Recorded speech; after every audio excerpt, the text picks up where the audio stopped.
Mga kapuso, 6 ka individual ginatutukan subong sang kapulisan kaangot sa pagpangransak sa jewelry store kag money changer sa Pavia, Iloilo sa nagligad nga Disyembre. Si Julius Villacaol nakatutok. Natumod na sa Special Investigation Task Group ang 6 ka mga individual nga ginapatihan involvado sa pagpangransak sa jewelry store kag money changer sa Ongka 2 Pavia, Iloilo sa December 17, 2025. Apisar ginasigurado pa ang mga ngalan nga nakuha sa kapulisan.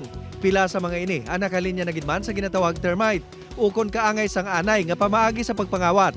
Lunsay kuno ang mga ini pangayaw. Pakita naton nga mga suspect is makita naton nga unalienable gid sa ginatawag naton nga nga mining o pagdig sang duta sa dalom, which is nga amo ning pinaka-primary nila nga nakita naton nga mood.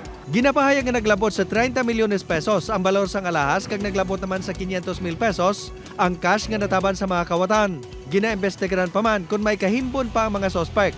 But we are not also discounting nga may mga ari ini sila nga mga upod nga mga tumandok o mga locals naton diri. Sang Agosto tuig 2024, natabo man ang kasubong nga modo sang pagpangawat sa isa ka supermarket sa Haro, Iloilo City.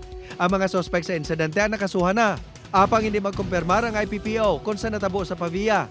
May pila sa mga ini nga nanginkabahin sa mga insidente.